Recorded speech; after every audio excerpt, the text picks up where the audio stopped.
Okay, we're in focus. Thank God. Thank God. We have the focus.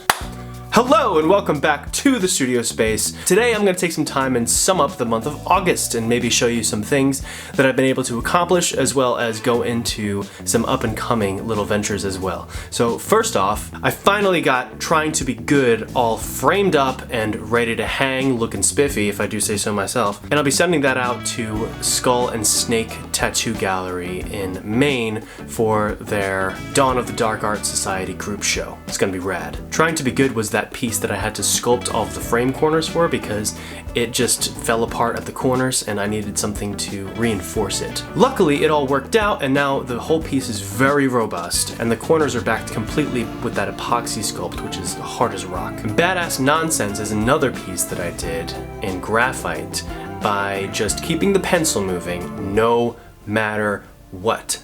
The idea is that there are no mistakes and you simply surrender to the process and just allow all of the contents to just emerge organically. It's called automatic drawing if you want to look into it more. And these are actually the first of my pieces to be sealed with an acrylic varnish. It was a hell of an experiment to see if a brush-on varnish would work on a graphite drawing. I just had to seal it with a spray fixative first, and then, yeah, it worked like a charm.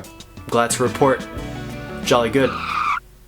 Now the frame that I'm planning to use for Badass Nonsense is very cool, but it's very green, and I decided to just paint it white and just maybe splatter some black onto it, do some dry brushing on the corners, who knows, something like that. And I also decided that I would finally go ahead and pull the trigger on that idea that I had about sculpting like arms or branches or whatever you want to call them, like little miniature embellishments onto the frame, with the intention of actually hanging little miniature drawings from them. So I started that process and I'm really pleased at how it's coming along so far. It's been taking up quite a bit of my time and I'm very happy about it. Really can't wait to see where that goes in the future. It's gonna be pretty cool. And that piece is going to Eclipse CS Gallery here in Pennsylvania for their Phantasma show as well. I also went ahead and sculpted yet another frame. We're calling them frames.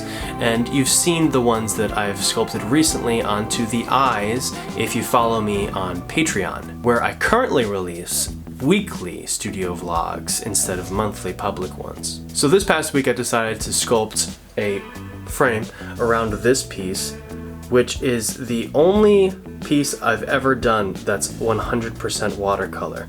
So this is ready to go. It's got a little hook at the bottom. I don't really know how well you can see that black, but I just decided to leave this frame black. I think it kind of complements and adds a little bit more contrast to the white of the paper. So you know, I think that this guy is what we could consider done. This little guy is 4 by 6 inches, so it's very small, and the whole idea here is that the frame beefs it up a little bit and also kind of seals the paper that it's painted on to the board that it's mounted to. So it makes it kind of a little bit more uniform, a lot bit more uniform and permanent. So that's where that idea is, because it's adhering to the board and the paper as one unit rather than some elements that may be easily separated. And this is obviously all ready to hang, so all you need to do is just pop it onto a thumbtack. Oh no, there's no business card. What am I doing? What am I even doing, bro? You gotta have the business cards on the back. What's going on here? What kind of level of inefficiency is this? And something pretty cool about this approach to making your own frames is that you can hang stuff from them, which is pretty rad. But we'll get into that in a little bit.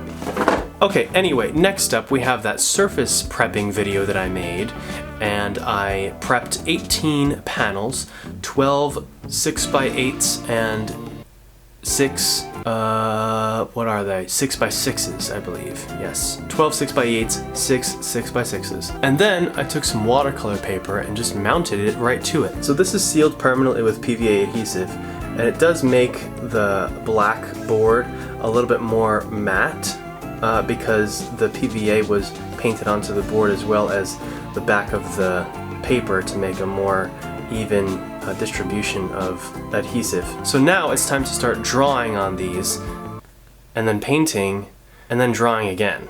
I'll make a whole nother video about that process at some other time. This is actually a piece that I started last night. So the whole idea to this approach is to have a stretched piece of watercolor paper mounted to a somewhat rad looking background, and then I can just paint with ink and watercolor in heavy applications and not have to worry about it warping or buckling or like getting, wavy, So that's the whole idea and purpose behind this approach. All right, and the last good thing that's happening today is we have these little mini pendants or ornaments or whatever you want to call them. So the whole idea here is that you're going to be able to hang these from the larger embellishments that I make on the other frames that I have for my larger pieces.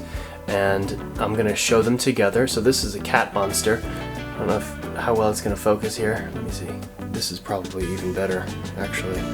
So this is a cat monster, and it's got a little monster at the bottom and a cat on top. I guess the idea here is that it's a trap, and if you go for the cuteness, you will be eaten. Don't get eaten. Here's another one. Little vampire-looking eye thing. I gotta drill a hole at the top of this so I can put a chain or a string in there, and then it'll be ready to hang. Hangable, a little ornament.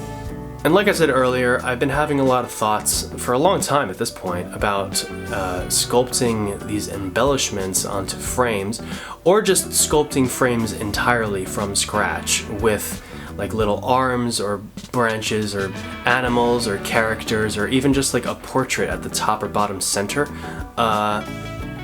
That really excites me. That's something that really gets me enthusiastic about getting in here, is making the art an actual part of the whole piece, and it's uniform and it's all my artwork. It makes it even more personal. So yeah, anyway, when I sculpt those things, I want to be able to hang these ornaments from them and then just simply display them along with the larger pieces, and then whoever buys them gets both. So I think it's a nice little bonus. Put it on your Christmas tree. Okay, so now I'm going to talk about a failure that I happened upon this week, and also a sort of, let's call it a minor catastrophe that happened in this studio as well, that was completely outside of my control. Oh, wait. Those topics are for Patreon only. This is awkward.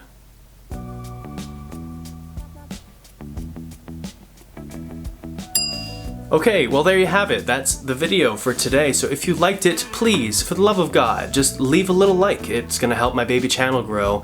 And if you wanna see more of these videos, go ahead and subscribe to my channel. Maybe drop a comment if you're feeling creative. But otherwise, it's been real, and I'll be talking to you quite soon. See ya. You know what? I might just cut that whole thing out. Whoops. Where'd that come from? Why can't I say things? I am such a dork.